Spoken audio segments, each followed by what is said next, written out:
Are you ready? Oh, yeah! From parts unknown and into your home, this is the Groovy G Championship Belt Podcast. Now, here's your host, Groovy G. Hello there, folks, and welcome to the Groovy G Championship Belt Podcast. On this episode, we sit down with the belt collecting original, Pondwater Dave. He joins us right now. You're watching the Groovy G Championship Belt Podcast. For your official Groovy G Belt Podcast merchandise, check out www.groovyGshop.com. Pondwater Dave, welcome to the Groovy G Championship Belt Podcast. How are you? Pretty good. Thank you for having me. How are things down under? Oh, every day's a good day for Groovy G. Now, let me start off with, what was it for you, first of all? Was it the belts or was it wrestling? Wrestling. It was definitely wrestling.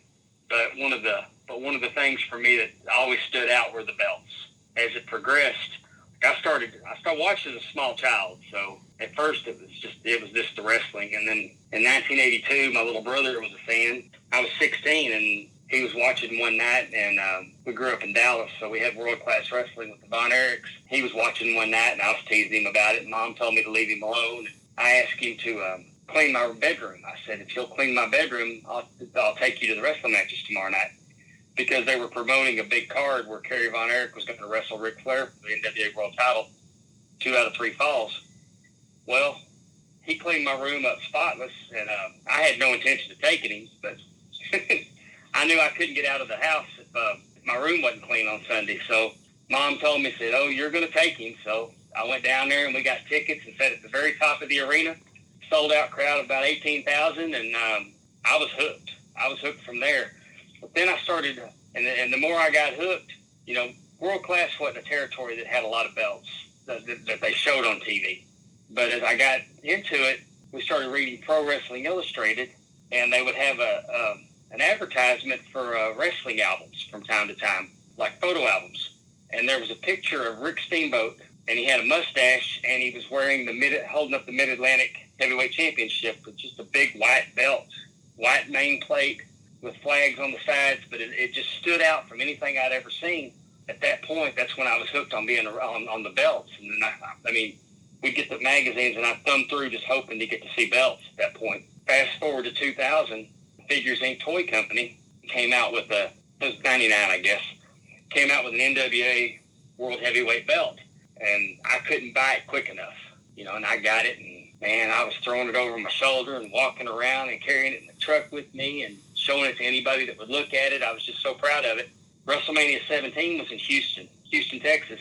So we had gone, and right before WrestleMania, Figures Inc. had pivoted to the WWF belts. They had the Big Eagle, the Oval Intercontinental, and I bought one of each, and I gave the Intercontinental for my brother to carry, and I took the Big Eagle, and we headed to WrestleMania, and they had them in a case at Access, but they were coming soon, so really, you didn't see anybody with them at that time.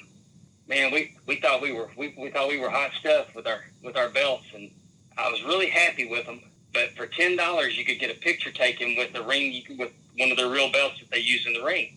So I go in there and I pick up that Big Eagle, and man, I couldn't believe how heavy it was compared to, the paper-thin Figures Inc. belts. But once I held the real one, man, I was thinking, man, I've got to find a way to own one of these.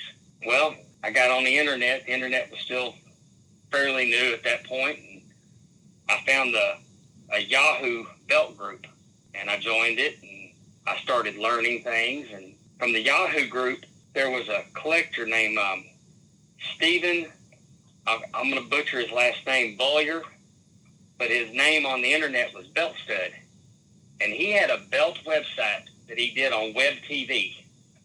And it showed all these magnificent belts that he got from Reggie Parks. And he talked about, the belt groups had talked about a belt maker named J-Mar. Well, J-Mar had a website, but he got tired of people contacting him. He had a real bad attitude. He said, what I do is art. If you're in a hurry, call Reggie Parks. And he had Reggie Parks' contact info listed on his website. So I called Reggie Parks and talked to Ed Schumann and ordered my first belt, which was a Texas light heavyweight belt. I was off to the races from then. I couldn't get enough. Now, you talk about joining the Yahoo groups. Did you think that there were other people that were interested in wrestling belts beside yourself, or was it just something that you stumbled upon? It was just something I stumbled upon trying to find pictures of wrestling belts on the internet. I was so amazed that it was a thing that people wanted. You rang up Ed Schumann. They had their contact details on there. That's how you made contact with Reggie Parks. So that's how you got your first belt going. Is that correct? Yes. Sorry, what was the sort of wait time and the prices you were looking at in those days?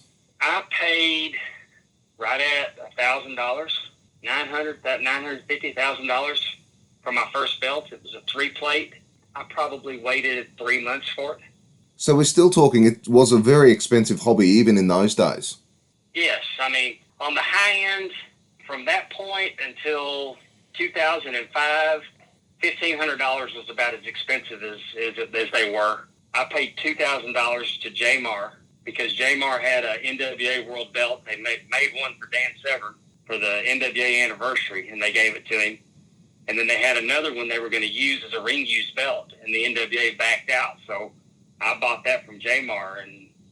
But I mean, $2,000 was very expensive for a belt at that time. My first Reggie Winged Eagle was $900, but they did not say WWF on them. I mean, they would say you'd get an alternate logo like FWF, and it was the way it looked. It kind of looked like WWF, but it wasn't because those were licensed, and you couldn't, and they wouldn't put those on a belt. The NWA logo, you paid $125 to get NWA. That was their license fee, $125 to have the NWA logo on a belt. At the height of your collecting, how many belts did you have? Because there's that famous picture floating around on the internet. I might have even used it on my show as well too, of you lying down with all the belts across you. That wasn't my high point, but my high point before I started selling them off in 2008, I was at 45. I had 45 belts. Most of them were Midwest, Reggie Dave. I had a couple Jamars in there. Mike Hamilton had made me some customs. I had some from Joe Price. I'm trying to think if there's anybody else I'm missing. I think I had one from Christian, who was Billy Loomis in the belt groups. And I don't remember what he was calling his company, Championship. I can't remember what he was calling it, but he's out of Germany. Yes, I think it's Belt Performance now. Christian. Yes, Belt Performance. He wouldn't call it Belt Performance when I was getting belts from him. Incredibly talented belt maker. I had one from Darren down Darren from Australia. Yeah, Championship Gold. I had belts from him. I've had belts from every belt maker except for Wildcat. I never got a Wildcat belt. He was coming along, but in 2008 I started selling off my belts. Had a career change, life change, and I was out of the hobby until 2014. Sorry, I was just going to say, in that time, a lot of things may have changed. Oh, yes. Milliken's wait list had gotten very long. Reggie, you just couldn't. It'd gone from, got to a point where you were waiting about 9 months for a belt, and now it got into years. What got me back into it, I had seen some belts, and Leather Rebels was a thing, and I talked to Peter, and Peter made me a custom belt. So I got that, and I just got the itch to get back in it again. Then I started, the secondhand market had increased in price. I mean, they weren't as high as they are now, but it was a very expensive hobby to get back into, buying belts secondhand that were Reggie and Dave. In 2016, I really got back into it. I'm gonna tell you, at first, I met a friend on Belt Talk, Jay-Z Flair, and Jay-Z had a passion for it, and he had put in his signature that he called out the Super Daves and the Belt Fan Dans and of the world, and I mean, it was real, and I didn't know who he was. I didn't know he was. I thought he was being a smart aleck, and I just finally said, "Hey, what's up on this?" And he explained to me that it was just like a wrestling promo, and me and him have hit it off, and we're very, very good friends. Talk to him every day. He kind of reignited my interest in it, and then I just started looking into it and trying to find them. And in 2016, the first belt that I bought, I found a guy that owned the Texas heavyweight belt that I used to own, that I'd sold. So I got my Texas belt back. And then from there, I found the guy that had my world-class light heavyweight. I got my world-class light heavyweight back. And then Conrad told me that you couldn't live in Mississippi I'd moved from Texas to Mississippi without having a Reggie Parks UWF belt. So I got a Reggie Parks UWF belt from Conrad. I did a little horse trading. I got a set of Texas tag belts, and I swapped those, the set of Reggie Texas tag belts to Belt Fan Dan, and got the UWF TV, and it's a Dave Milliken that actually says crafted by David Milliken. That's how old this one is. Dave told me that was his signature stamp back in 2002. That vintage stamp on it is kind of neat, but I wanted more, and I'd always kind of been anti-bootleg, because I'm going to tell you how I feel about them. I know they're wrong. I'm not going to say that they're not wrong, but but I had one, and I couldn't tell the difference. And so I started thinking about them. But the problem is that a lot of the bootleg belt makers I didn't trust. I got into a raffle for a big gold. I bought 2 tickets for $35 each, and I won a custom big gold. And a year later, after it was crafted and made, I got this top of the line big gold belt. Then I got in another raffle, and I won a WCW, and it's a boot. I don't even know who made it, and I love it. Oh, also in this time, I acquired a Milliken NWA World Title belt. Once I've got a couple of boots, and they look good on the shelf, and I'm thinking, I'd like to have more. I can't order them from Reggie and Dave, because they've already got people waiting 5 or 6 years.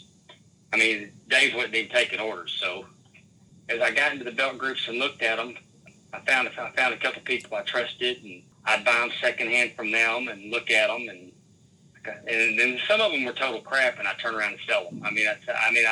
Hey, this doesn't work for me. I want to move it, but a lot of them do, and I'm now currently at 54, waiting on number 55 to get here sometime in the next week or so. I'm just waiting for him to give me the tracking number. He sent me the pictures. Not every one of them is a bootleg, because some belts like this, Inmate's okay to make, and the big gold's not a bootleg, and the big green. I got a Hogan big green, and I love it. I got an the NWA Mid-Atlantic, the one that got my attention. I have one of those, and $200, and I can't tell. It's as good as the one I had for $1,500. So, I don't go out of my way to plug them or anything. But I enjoy them, and my game room and my man cave is packed out in them, and it's a collection I wouldn't have. I got a Mid-South North American that's just phenomenal, and then I've got an IWGP that a $50 raffle, 2 $25 raffle tickets, and I've got, it's a wonderful belt. I've got a lot of WWE Shop Zone belts though, and they have come a long way, and I'm completely happy with them. One of the belts I always wanted was the block logo blue Big Eagle, and I bought one of those from Orm. And Orm's, I've held the ring used one, and I put this one quality wise. I put it right up next to it. It's not something that I'm not adamant against it. And then one time I was very anti-boot, but I'm not anymore. And but I don't pretend that it's right either. Has your attitude changed because you've gotten rid of all your real belts and you wanted to get some other ones, so it came down to price, or has your attitude sort of changed because there's more available? It's availability. It's not the price. It's not a price issue. It is with my wife. I wouldn't have as many belts at a $1,500 price point as I do at a $250 to $350. An expensive belt for us now is $700. But my attitude changed because of availability. And like when I started decorating my game room, I wanted a Ric Flair wall. Well, I had the Dome Globe, and I had the Big Gold, and then I had that WCW, and I'm thinking, well, he held the Intercontinental, he held a Raw tag, and most of them at first were J-Mar. But really, after wanting to complete a Flair collection is really what got it rolling. And then I looked up, and had a buddy that had an NWA television title that he was trying to move that Classic Shields made. And he was kind of in a tight spot, and he done dropped the price a few times. And so I bought it. That kind of got me like, Classic Shields can do them this good. So then I bought I'm drawing a blank. I've got a United National coming from Classic Shields that I'm very excited about from All Japan. It's a Milliken. Oh, I got a Vegas Big Gold from Classic Shields. And it's excellent. And I used to own a Milliken Vegas Big Gold. I got the Vegas Big Gold and was sold on the quality of Classic Shields, so I ordered the United National belt was one I was told almost 20 years ago that I asked Milliken about it because I saw a picture of David Von Erich with it. He's my all-time favorite. Milliken told me because of the casting, it couldn't be recreated. When I saw Classic Shields had one on their website, I jumped all over it. I'm just so excited to finally get it because that's like one of those holy grail belts that you didn't think you'd ever get because there was just a classic picture with David holding it, and I saw him win that belt before he went to Japan and died. That was kind of neat that I'm finally going to get that one in my collection. Another one that I was told that I would never get would be the cast Texas heavyweight belt. And the last time we saw that, David Von Erich was the champion. And because of it being a cast, the cast would have to be recreated. It was a huge expense, and it just wasn't feasible to do it just for one. And I got to talking to a buddy of mine that works with one of the makers over in Pakistan, and they used a 3D printer to make the cast. And it's not perfect, but it's as close as it's as close as you're going to get. And for something that's just hanging sitting on a post on my wall next to a picture of David Von Erich, I'm really happy with it. So it's been fun in the hobby, and I'm saturated. I'm to the point where there's only a couple more belts that I've absolutely got to have to complete, because now it's kind of like a set of trading cards. If you're missing that one card, you just keep looking for it.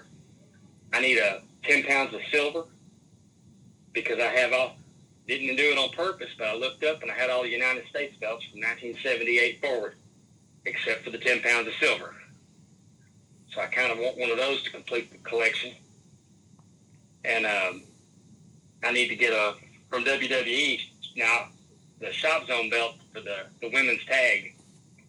I'll get it but I've got a wall where I've got all the belts that Charlotte Flair's won, because Charlotte Flair is my favorite wrestler. And so I've got on the wall, I've got the NXT women's belt, that the first one that looks like it kind of has the arrows next to it. It's on real leather and restoned by Ron Edwardson. I've got a Divas belt that a good friend of mine named Dan Kaminsky re-lettered for me. It's got a pink backing on it. Of course, I've got the SmackDown women's belt with Charlotte side plates. I've got the NXT women's belt. I've got the Raw Women's Championship, but just one of those toys that Toys R Us used to sell. Real thin, light one, but I got her to sign it at Access. So I need the women's tag now. So that completed my Charlotte wall. And on my World Class wall, I've got a Intercontinental belt because Kerry Von Erich was Intercontinental Champion. I've got a Missouri belt because all three Von Erich brothers and Ric Flair held the Missouri title. So that covers my Flair collection and my Von Erichs. I've got both versions of the Texas belt. I've got a Southern belt because David was a Southern champion.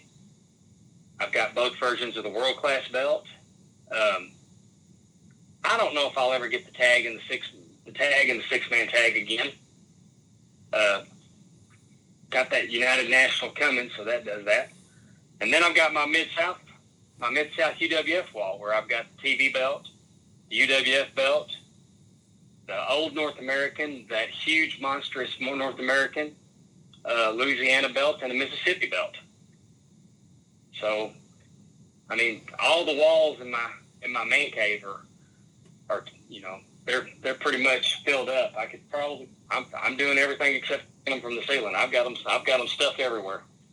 But I'm really happy, really happy with my collection, and I'm glad that I've got the ability to add to it. And that's what belt collecting ought to be, is just fun. It's just a hobby. You know, people that are negative in it just make you not want to be a part of it. I've got a good friend, Conrad Thompson, who owns the Big Gold. Just recently acquired the WWF Intercontinental Championship that Randy Savage and Ricky Steamboat had at WrestleMania 3. And he's catching crap because he owns it. And I don't get it, because a lot of these ring-used belts now, you don't know who has them. I mean, for 10 years, nobody knew where this belt was. And Conrad gets them, and he displays them, and he puts pictures of them out where collectors can see them. And in a non-COVID world, he'd take them to StarCast, and you could actually go up and hold them and get your picture taken with them. And I mean, he's made his collection really public where everybody can enjoy it. So, I mean, how do you find negativity in that? I mean, belts are supposed to be fun. Has there always been a bit of drama in the hobby, though? I guess there's always been personality clashes, but there's never been drama like there is now. Why do you think that is? I mean, self-importance. You got people that are, well, also, there's people that are in it for the love of the game. There's people in it that want to make a buck. And I could certainly understand that if you got thousands and thousands of dollars tied up in this, that bootleg belts devalue. Because if you came to me and you said, hey, Dave, I've got this XYZ championship that I understand that you'd like, and it was made by Reggie Parks, and I'm going to have $5,000 for it. Well, good luck. You know, I hope you get it, because, you know, Reggie's the king of belts. But if I can get the same belt, and I'm happy with it for $350, I can understand that if you have the high dollar belts that you want to. I mean, there was never a time prior to 2010 that if you had a wrestling belt, you paid, you know, you could get your money back out of it. I mean, sometimes you could make $200 or $300 profit, but you know, you'd make hundreds maybe, but you weren't going to make thousands. So, and I'm not disparaging anybody that can make thousands of dollars profit on a belt, but I can understand that if you have that collection and then it gets to a point where you can't even get your money back out of it, that would be frustrating. But if you're buying belts for the intent that your sole purpose in collecting belts is to turn them, then I mean, you're in it for the. I don't really have any sympathy for you, because you're not in it for the right reason. I mean, I'm not looking to sell anything I have. But if somebody threw stupid money at me, then I might consider it. And I'll tell you a story. This happened in 2005 at Wrestle Reunion. I just got my Texas heavyweight belts, the first one I ever owned. And we were at Wrestle Reunion, and I'm walking around with it, and this guy comes up to me and he says, "Hey man, I love that belt. I would like to buy it from you." I said, "It's not for sale." He said, "But I don't want it." And I said, "Well, I don't want to sell it though." And he said, "But I really, really, really want it." And I said, "You don't understand, partner. I love this belt. And you can't buy love. You can't buy it cheap anyway." And we laughed, and I thought it was over with. And he just kept on. And Dave Milliken was standing like 10, 15 feet from me. And I said, "There's Dave Milliken. He made this for me. Just go over there and order one from him. He'll have it for you in a few months, 6 months tops. You'll have one." Because I don't want to wait. I want that one. And tell me how much money it's going to take for you to get it. So I just decided I'll hit him at a ridiculous price, which I'll take $2,000 for it. And he said, "Done." Because I thought I was going to scare him off to leave me alone. So he goes and he comes back and he starts peeling off $100 bills to me. Well, I walked over to Dave, because Dave had a belt. I mean, Dave and Richie had a table it was at Wrestle Reunion. And I said, "Dave, this guy's wanting to buy this belt. Is this cool with you?" And he goes, "Yeah, go ahead." So he paid me, and I walked right over to Dave, and I ordered another one and paid Dave right there. And he had him the belt. But, that's just, if that's the situation, then that's fine. But I don't know, buying one for $4,000 and pricing it at $8,000 because of the current situation. I I mean, I don't begrudge anybody trying to make some money, but don't get mad at everybody else because, you know, and I don't know. I mean, I don't want to go off on a rant. I'm trying to, I guess what I'm trying to say is you can't gripe at people that own bootlegs if you've sold bootlegs yourself. You know what I mean?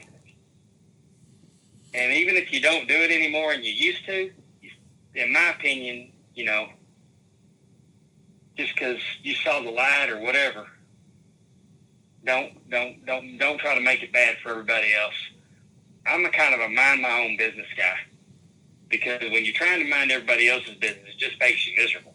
So I don't care. I mean, the biggest concern in the hobby now is we got to look out for each other because if somebody's being dishonest, and it doesn't matter if it's wrestling belts or model cars or Star Wars memorabilia or comic book collections or even autographs, you know, online auctions have become very, very popular in COVID.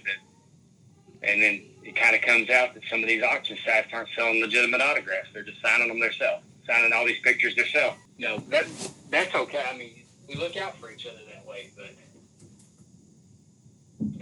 if I'm selling something too cheap or you're selling something too high, we need to stay out of each other's business. Now, you mentioned before, yeah, it certainly does. You mentioned before that when you got back into the hobby, there was a lot of guys that still remembered you or people that you didn't know that knew who you were. Did that help you getting the belts that you wanted? Oh, yeah, definitely. I mean, and just because I didn't have belts didn't mean I wasn't active in the hobby. I mean, I was still in the belt groups because these are lifelong friendships now. I mean, some of my best friends I met in the belt groups 20 years ago. I mean, Russ Miller. I was on the phone with Russ Miller earlier today. I mean, we either text or talk daily. I've got friends all over the world because of the belt groups. My group chat that I'm in is because we're all belt collectors that we're going to meet up in Charlotte to hang out. And, you know, we're in the seventh year of our group chat. And belts are the common thread. So just because I didn't have belts, it didn't mean I wasn't part of it. But I've always been able to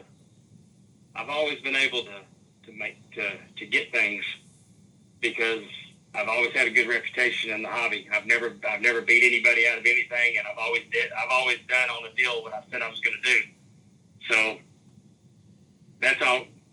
No, sometimes I'll get things offered to me because of how I've handled myself in the past, and that always helps. Unfortunately, some of the things that are offered to me that I can't afford them, but it's nice that they're offered.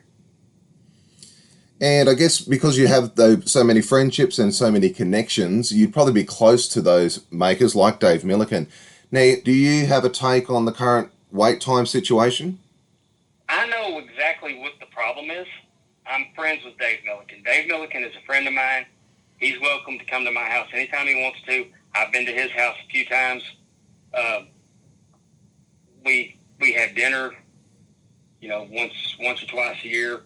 When I go to Huntsville to visit Conrad, Dave Milliken, I'm not selling anything that anybody doesn't know that his plater went out of business and they left him holding the bag on quite a few plates. They took a hit. They took a huge hit.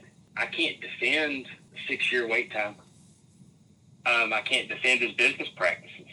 And if he owed me a belt, I may feel differently about that. The narrative out there is that he takes care of his friends. And I'll assure you that there's friends of his that have been waiting 6 or 7 years. I mean, that situation is what it is. I mean, he still works. If WWE calls, they get their belts. If AEW calls, they get their belts. I've never felt like that WWE and AEW and them were any more important than a belt collector. I mean, I know some guys that bought 20 belts from him. I've always felt like the money's just as green, but I felt that way long time ago before there was a long wait. And you mentioned as well too about the friends and the contacts you've made. One of those, of course, was Conrad Thompson. He owns a lot of those ring use belts, including the Big Gold. How did that friendship come about? I met Conrad in New Orleans. He was sitting at Fifi the Maid had a table at WrestleCon in New Orleans in 2014, I believe, was that WrestleMania. Russ knew Fifi, Wendy, and Russ took me by there. We walked by there, and he introduced me to Conrad, and we just shook hands. We didn't really talk that much, and I didn't know Conrad owned the Big Gold, honestly. And fast forward to Charlotte, you know, I'd met Conrad, and Russ reminded me, and I sat at the bar and had a few beers with Conrad and just talking. We hit it off. And then later that evening, Milliken had the Big Gold in his room, and he showed it to me.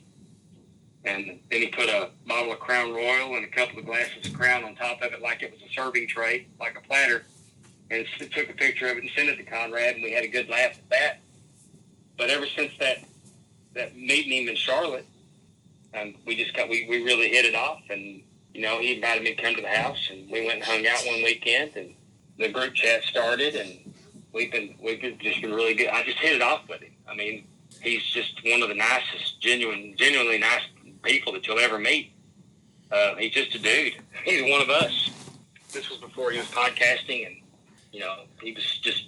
I knew he had the Big Gold, and then he had a few other things. He also owned several robes at the time, and the common thread between our group of friends is our love of pro wrestling and wrestling belts. And you mentioned that Conrad's the type of guy that he will show off these ring use belts. And you've been given that name Pondwater Dave from Conrad. Tell us a little bit about the stuff that you're doing with him now, the podcast and the belt shows. Conrad came in our group one day, and he said, "Hey, I'm going to Atlanta tomorrow. Rick's doing a podcast, and I'm going to go. He wants me to go with him." And then after the podcast, he said, "Hey, I got to sit in and participate." And I think they liked it. So from there, the podcasting grew, and he had an idea that he was talking. He'd tell us about Bruce. Bruce was telling him a lot of stories, and he thought they'd make a good podcast. And so Something to Wrestle was born, and from Something to Wrestle, it really took off. It got popular, and our group chat became a sounding board, and we would, you know, kick around ideas and how to make it grow and what to do next and topics and things like that. Well, this thing grew, and ad-free shows started, and well, I'm getting ahead of myself. The next was, what do y'all think about Tony Schiavone? Or who do you think we could do this with? So, you know, we got Tony Schiavone on board and Eric Bischoff on board, and then it, you know, grew to Arn Anderson and JR, and now he's added Kurt Angle and Chris Hero, but he started this. He decided to start doing Patreon and getting the shows commercial free and early. Well, I'm all over the place, but I'll go back to, we were hanging out with him one night, and Tony came over, and they recorded one of their episodes with us watching. And that was the episode where Tony had a piece of ice stuck in his throat, and he almost choked to death. Our cast of characters have always been mentioned on the What Happened When. The Tony Schiavone is more playful. It's more of a play. I mean, it's just a fun podcast. They act real goofy on. It's always acted real goofy on that one. Been watch-alongs and silliness, because Tony Schiavone's potty mouth, and you found out he was kind of like the Bob Saget the wrestling. You know, he played a dad on television, and then when you hear his comedy and he's filthy, you're all surprised. He was talking to Tony about when COVID started. He said, you know, Super Dave doesn't think he can catch COVID. And Tony said, well, why do you think that is? Because he eats hot Cheetos and drinks pond water. Well, I bought this property, and I have a pond on it. I live on 18 acres, and I bought the property because I have a pond. So on my social media, quite a bit, you'll see pictures of my pond. I'm very proud of it. I go out there, and I stand there, and I just look at the water. It relaxes. Sometimes I'll take belts out there and use the pond as a backdrop. So for some reason, he decided, and I sell potato chips for a living. I work for Frito-Lay. So he says I deliver hot Cheetos to rural areas because I'm out here in Mississippi. So all of a sudden, he says I'm drinking pond water and eating hot Cheetos. And then he just kind of called me Pondwater Dave. Well, when Conrad starts messing with you about something, you can either push back and make it worse, or you can run with it. I've always gone by Super Dave, and I've been taught, and the Super Dave nickname came from being shot and living. And I had a little Superman tattoo on my arm, so the doctors and nurses called me Super Dave. I've always had that nickname, but it's tied to a horrible event that happened in my life. As this ad-free shows thing was growing, and he has us doing it, it started out, our show was called Think Tank, because we were his think tank. And it's compiled of everybody that's in, anybody that's in the group chat goes on the show. And we graduated to becoming the Sad News Bears, because there's always some sad news in our group. Like, we got a couple that so-and-so died. So the sad news, he started calling it Sad News Bears. But I felt like if this ad-free shows thing was going to be a big deal, and I'm calling myself Super Dave, there's a character that was on television called Super Dave. And that could be problematic eventually. You know, why do something that you feel like you could eventually get a cease and desist for? So I embraced the Pondwater Dave nickname, and immediately on the show, I was putting jars of pond water on the screen. When we talk about wrestling, I said, well, I'm going to give it 3 jars. Or 3 instead of 3.5, I'd say 3 in a mouthful. And I went out and took pictures of the jars with the pond as a background and little jars of pond water. And COVID hit, so I've never tried to sell any of them as souvenirs. But it was a deal that I just decided to run with it. I'm from the country, so I know a lot of what we call back porch witticism. We're just bonus content on adfreeshows.com. That's where the Pondwater Dave came from. And I recently had COVID, so and I don't drink pond water, but I do eat plenty of hot Cheetos. But that didn't keep me from getting it. So that's where Pondwater Dave came from. And what are your thoughts on the new belt show that Conrad's showing off these belts there? I think it's better than anything you'll see on the WWE Network. I think quality-wise, the videography, I know how hard he's worked on it. I know all the research, because we were all searching for images that we could use. But the videos in 4K, the first episode was on the WCW Championship, United States Championship, the one that Rick Rude had, the 5-plate version. It's an incredible documentary. More information than you could possibly ever need about a belt. It's incredible. KDog96 on Twitter. He should be working in video production for somebody other than, he does it for Conrad, but it's not his full-time gig. But he's just so incredibly talented. There's times on the Sad News Bears that we'll say something, and he'll have a video or a still on his background. Within a minute. He'll go and he sees, like my Halloween costume last year, I put on a Patriot mask, and I called myself the Frito Latriot. And we said something about it the other night, and he had it up on the screen. Just cut out, just me cut out, moving it all over the screen. He does it he does stuff like that for everybody. He's just so incredibly talented. The whole group is incredibly talented. If you're a belt nerd, if you're listening to this, I'm talking to you. If for no other reason, Title Chase is the reason to have ad-free shows. The next episode is going to be about WWF tag team belts. I believe it's not the Bulldog tag, but I believe the Road Warriors had it. It's a Reggie Parks WWF tag team belt, and it's ring used, and that's going to be a fun episode. And coming up, I know there's going to be an episode, definitely going to be an episode about the Macho Man Intercontinental title. There'll definitely be an episode about the 10 pounds of silver, because he just got the 10 pounds of silver, which is I told him is my second favorite belt that he owns now. And because I'm not a WWF guy, so to me, you show me a United States belt that Magnum TA and Tully Blanchard and Wahoo, because Wahoo was a friend of the family. I've known Wahoo. I knew Wahoo when I was a baby. One time I was at the golf course with a friend of the family. For him to have the belt that Wahoo had, I mean, I can't. I've held it before with the previous owner let me hold it, but I can't wait to go back to his house just to get to hold that belt again, because that is tremendous to have that 10 pounds of silver, especially since the replicas aren't made like nobody ever makes a replica like the original. Because I mean, you even mentioned it on your last show about the thinner plates. They were stacked.